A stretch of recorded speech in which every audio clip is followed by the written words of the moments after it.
Cali X Boxing here. You have entered the No Fanager Zone.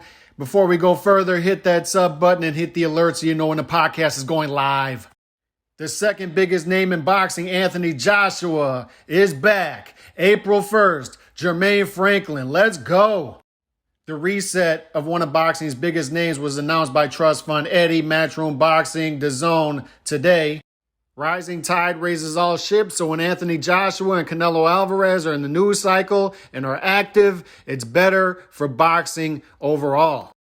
The name Jermain Franklin isn't going to get people excited, but this is the start of the reset for Anthony Joshua, who announced earlier this year that he wants to fight 3 times in calendar year 2023. The good news is this is a non-pay-per-view fight both in the States and abroad in the UK, where the fight will be placed. Compare this with Anthony Joshua's peers in the heavyweight division. Deontay Wilder fought Robert Helenius after 2 brutal losses to Tyson Fury. Tyson Fury had a comeback fight against Schwartz after a draw against Deontay Wilder. Anthony Joshua's comeback fight won't be behind an added paywall like Deontay Wilder against Robert Helenius and Tyson Fury in certain parts of the world against Schwartz. One of the biggest names in boxing will be accessible on April 1st without the added pay-per-view paywall. Let's also be careful not to compare apples to oranges here.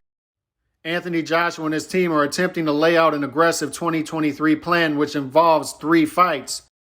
Contrast this with Deontay Wilder, who fought once last year against Robert Helenius and still hasn't announced his next fight. So even if Jermain Franklin, who suffered a majority decision loss to Dillian Whyte in his last fight, isn't the guy we wanted to see Anthony Joshua in the ring with on April 1st, there's still a good percentage chance that we still see Anthony Joshua in a big, meaningful fight before the end of the year. We're talking about a guy who's already fought undefeated Dillian Whyte, Charles Martin, Brazil, Molina, Klitschko, Takam, Parker, Povetkin, Ruiz twice, Pulev, Usyk twice. I'll give Anthony Joshua and his team the benefit of the doubt and trust the beginning of this reset process for now.